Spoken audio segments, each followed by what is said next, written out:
Early in the establishment of blacksmithing, it was more of a village-based industry, and journeyman smiths would travel from village to village to assemble their set of skills. And then as industry grew, large factories got established that offered lodgings as part of the arrangement, and people settled next to the factory they worked in. And interestingly, it's gone full circle to the point where a lot of those larger factories have closed, and we have journeyman smiths operating again.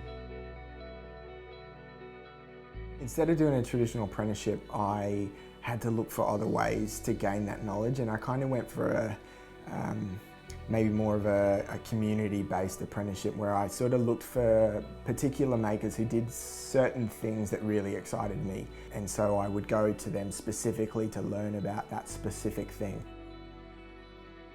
I think a lot of apprenticeships these days are struggling. I mean, those 4 years you're probably earning very little money. You've got to see, I guess, an end game. A lot of these guys say that this is a dying art too, so there's not a lot of people sort of saying, get into it, do it, it's really good, it's going to be around in the future, because no one knows. In the early 1500s, 1600s, tinsmithing became a registered trade, and it became a 6-year apprenticeship. And out of that 6-year apprenticeship, the young men would finish their trade and they'd be kicked out to go and find their own place to work. From town to town, marketplace to marketplace, and they were called tinkers. The traditional apprenticeship for signwriting would have extended 4 or 5 years, but it was I suppose a one-on-one mentorship whereby you'd learn the basics of the trade, starting with letter forms, brush technique. Today's apprenticeship teaches very little of the traditional skills. In TAFE, they still teach very basic brush technique. It's more as an introduction or like a broad overview. I think it's almost for the sake of nostalgia. I began to research where I could go for further training, who I could approach, and one shop in San Francisco that's only ever done hand-painted signage came up a number of times through my research, so I approached them about spending some time there. So I got to spend a week and a half there just doing the same 2 alphabets repeatedly, and I learnt more about brush technique in that week and a half than I did in a 4-year apprenticeship here. Rick was a different creative person when he came home from that time in San Francisco because something had really spoken to him while he was there. A lot of drum builders won't share information. Like it's been a lot of trial and error to get to a point where I could sell something.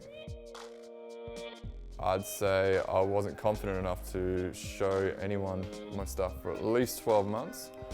And to get it to the point where I was happy with it and I thought I could sell it, it was at least, that was probably 3 years.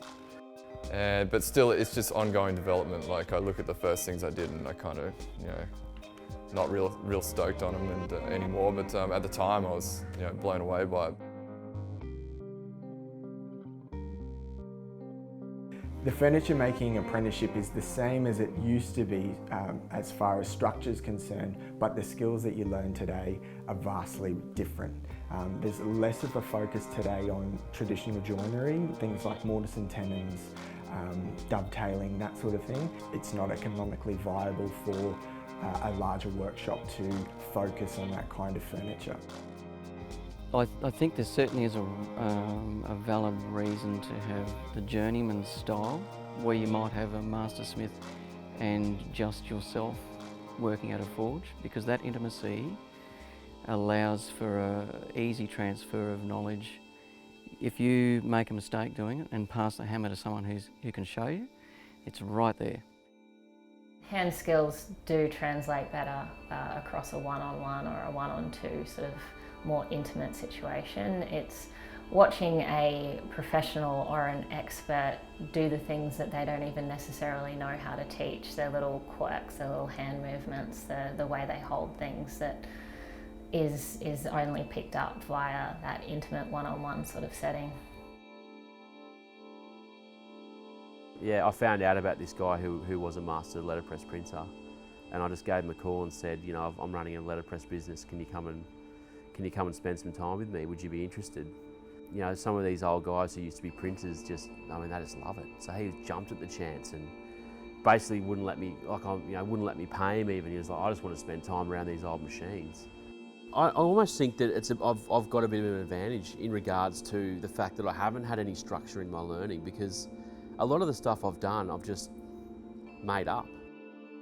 Someone will come in and say, I want to print on this wood, or I want to print this with like this way, and I say, look, I've got no idea, I don't know, but I'll give it a go, and if it works, awesome. But if it doesn't, then let's try something else. Debossing, making an impression to the paper is a mistake, and that's not how you should be printing. And often I've had, you know, some older letterpress guys say, what are you doing? That's a mistake.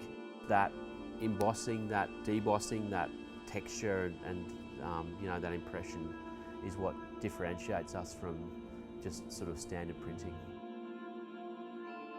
The only mentors I've ever had was an old plumber. He was 85, and when I was doing Newstead House, he was showing me how to do corners, how to solder downpipes, how to make the beads that cover the joins. So he was a wealth of information. I guess it would have been nice to be part of the guild that happened in England. A guild is like a union. It would have been lovely to be able to be a part of a guild, or where people could come with like minds and you could learn a lot of different things.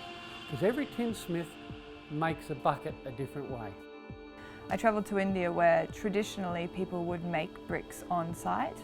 So you dig a hole, and then from that you make, say, 20,000 bricks that you need for your building. Someone like Austral or Boral, they have to just be able to make one consistent red brick, and they have to be able to make 100,000 of them a week, and they have to fire them in huge kilns. So I'm quite lucky in that I can use different firing techniques and things to really kind of express the quality of the material that I find on site.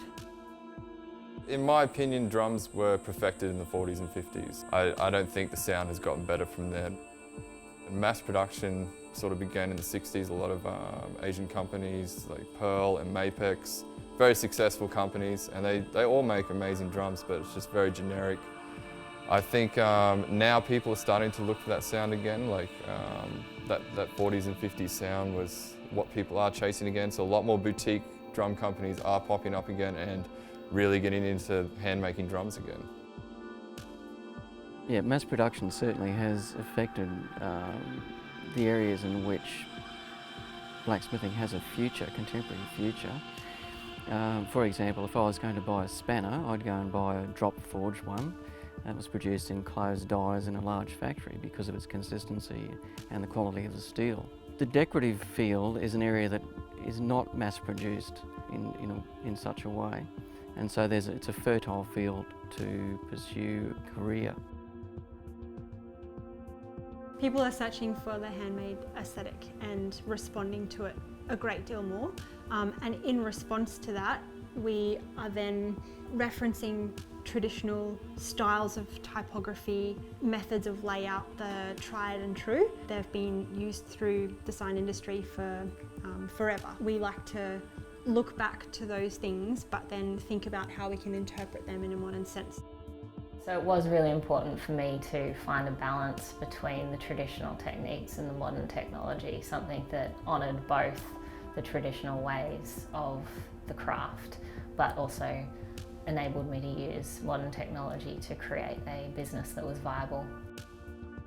The first few years, because all of the money made by the business was re-injected into investing in machinery, although I didn't come out with exactly much of a living in that first 3 years, I did come out with a full set of tools, the client base and the skills, and it was sort of something that I wouldn't have achieved in a traditional apprenticeship.